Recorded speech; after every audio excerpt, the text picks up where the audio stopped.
Ito na nga guys, ang ating finished product, ang ating tortang talong. Hi guys, for today's video, magluluto naman tayo ng tortang talong para sa ulam namin.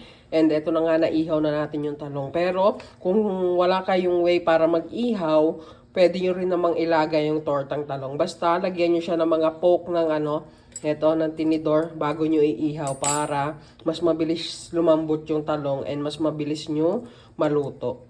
Ayan. So ngayon, ang ginagawa natin, dahil tapos na maihaw, binabalatan na natin. Ako personally, I prefer ng iniihaw kasi iba yung flavor niya kaysa dun sa nilalaga lang. Pero again, kung wala nga kayong way para mag-ihaw dyan sa mga lugar nyo or sa bahay nyo, pwede yung nilaga lang. Kung ano yung convenience sa inyo, yun ang gawin nyo guys. So ayan, babalatan lang natin tong 4 na piraso nating talong rito. So, natapos na natin balatan yung ating mga inihaw na talong guys. And ito, nakapag-crack na tayo ng 3 egg dito. Pero 1, 2 itlog pwede na. Depende sa kung gusto nyo babalot na balot ng itlog yung torta nyo. Pero ako dahil gusto ko marami yung itlog na nakabalot sa talong, kaya 3 yung ginamit ko. Kaya maglalagay na tayo pampalasa. Salt and pepper. Ayan. And then, babatiin natin ngayon.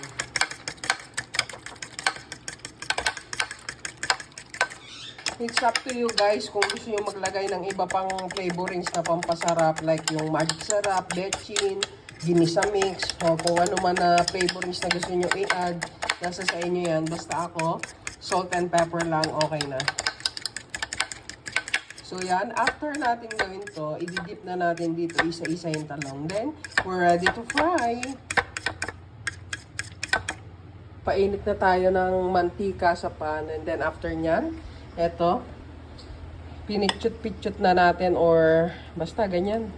Pinitchut natin yung talong dyan sa may egg para yung mga loob-loob niya magkaroon din ng egg. Bago natin ilagay dito sa pinapainit nating mantika. Bago natin i-fry in short. So, yan. Kaya, nagsimula na tayo mag-fry, guys. Yan, ganyan yung gusto ko. Yung cover na cover siya ng itlog. Yan, yung mga lumalagpas pang itlog dyan sa kanya. Yan. Mabilis lang yan maluto, guys. 1 to 2 minutes, luto na yan.